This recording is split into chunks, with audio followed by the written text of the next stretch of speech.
Hello and welcome to the iTNet Tech Update today.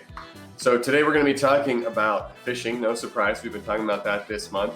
We're going to be covering some of the most famous phishing scams of all time and talking a little bit about the history of phishing and then answering some of your business technology and cybersecurity questions.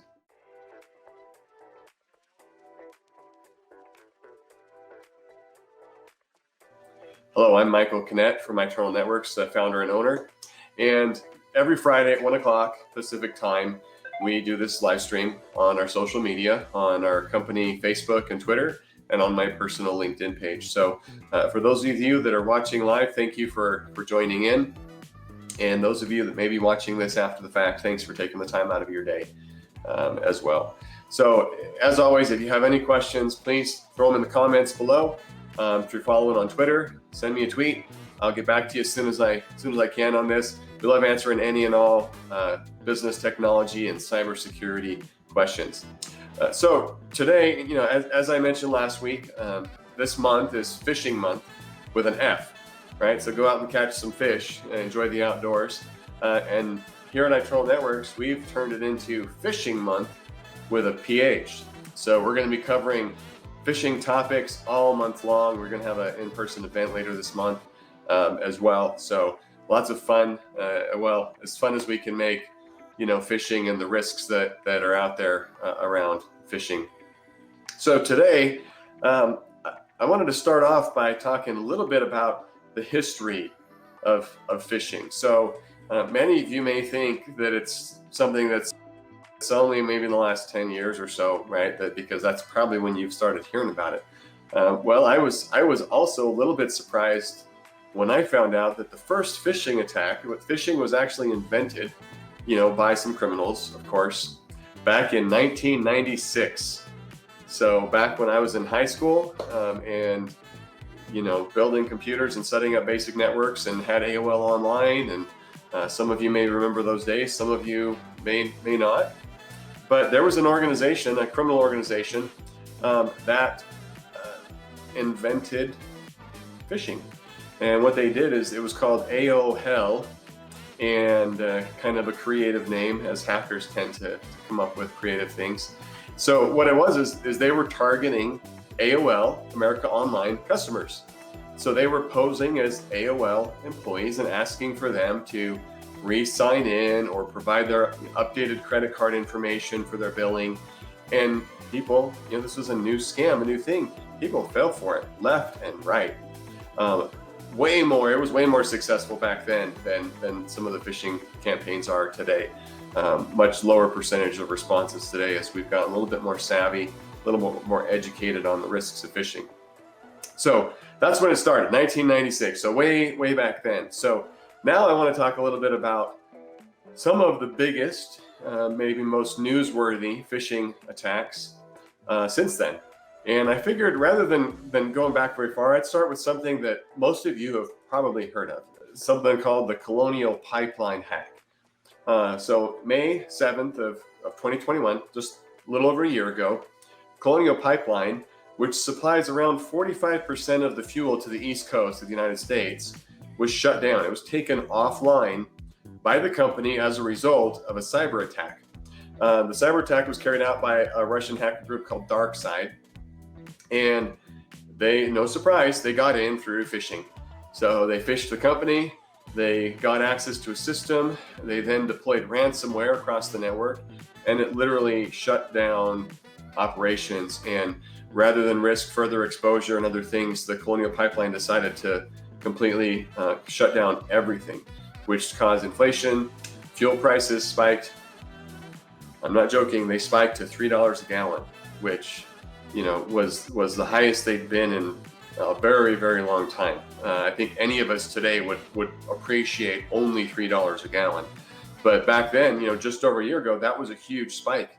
And that was mainly caused, because of the pipeline was shut down and there was a very shortage of supply. So they asked for $5 million.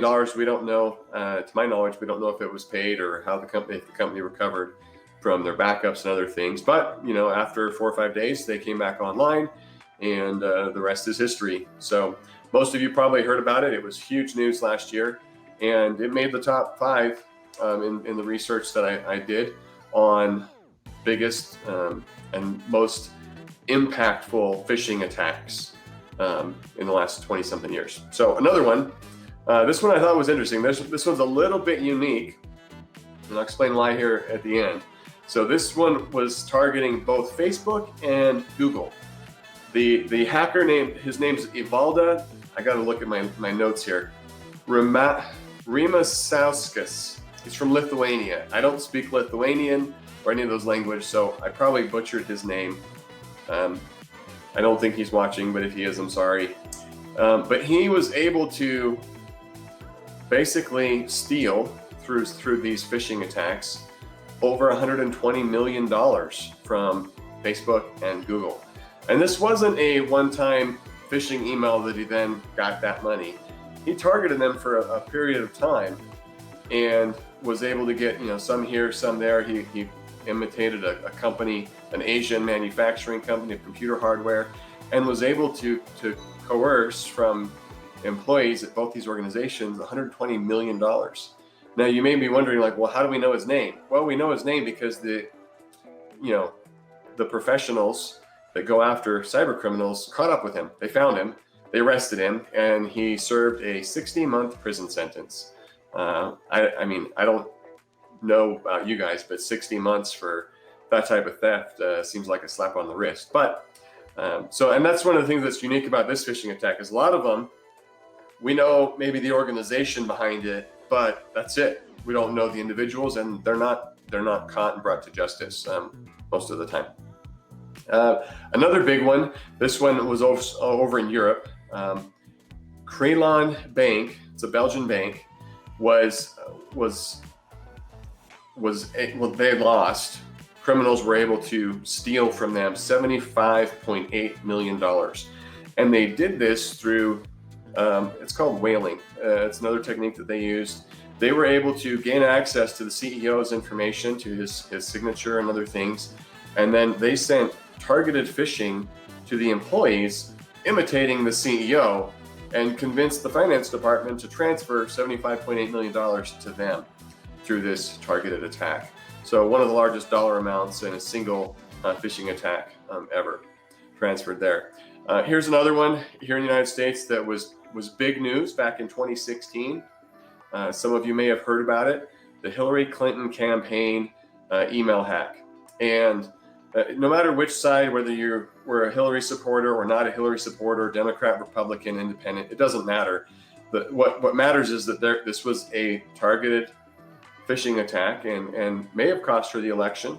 That's debatable. But this is huge, right? It was big news then, and it's still big news because it impacted American politics. So what happened? A spear phishing. And if you don't remember some of the terminology I'm using here, I covered them last week on my video last week. So I'll make sure we get a link to that so that you can, kind of catch up on any of the terms that maybe you don't know. But spear phishing, a very targeted phishing attack. A spear phishing email was sent to John Podesta, and John Podesta was running Hillary's campaign. And this email said, hey, your Google account, your email account has been compromised, and we recommend you change your password. Here's a link to change your password. Well, he consulted with his IT guys, with his security guys, and they said, yeah, that's probably a good idea. Let's change your password. Here's a different link to go directly to Google to change it, which is what you should do, right? Don't follow the links in the emails. Well, whether John Podesta or one of his assistants, we don't know who, somebody said, okay, I'm going to do what the security guy said and change the password. They didn't click on the link from the security guy, from the trusted IT provider. They didn't go direct to Google. They clicked on the link from the phishing email and then put in the credentials, which then gave those hackers full access to his mail account. His sent, received, everything, his email, which then led to the breach of information that was shared online. So, one of the biggest ones out there for sure. There are others. You've probably heard of others in the news. I obviously don't have time. I try to do this in 15 minutes or less. I don't have time to cover all of them. These were the ones that I thought were the biggest and kind of interesting, and the wide variety of them. Political, banking, different industries hit, different individuals hit as well. So hopefully that was informative and educational for you. I want to get to answer any questions that anybody's posted on here, but before I do that, I want to throw out there that we do have our monthly webinar coming up here in a couple of weeks. Don't get hooked with phishing is our topic. We're excited. We've got Zach Rogers from the company Breach SecureNow. He's going to be talking about the dangers of phishing and how you can educate your staff in your business to provide better protection, to make sure that you don't become the next headline. It's going to be on August 25th at 1 p.m. Pacific time. And I'll throw in some links to register in the comments for that webinar. So we'd love to see you on there. As always, we do have a $50 Amazon gift card we give away at the end of the webinar for those that attend. You must attend, I was going to say in person, but it's virtual. So you must attend virtually, I guess, and be on it at the end in order to win that gift card. But we're going to talk about the latest phishing trends that we're seeing and what strategies the criminals are using and how we can train our staff to recognize those things when they come through. So that's what I've got. Let me look at the comments here and see what we've got on here. So Emily said, "Oh, the dial-up days." Yep, AOL, going way back. For those of you that are younger and have super fast internet all the time, don't realize what you're missing out on. And what we had to endure for very, very slow dial-up internet, waiting for the connection and hoping that your sister, your parents didn't go pick up the phone that you were using and disconnect your session. So yeah, definitely fun stuff. Don't see any other comments or questions on here. But if anything comes up, throw them in the comments, direct message me, shoot me an email, give us a call. We'd love to help you out and answer any questions however we can. Thank you. Have a wonderful weekend. We'll see you next week.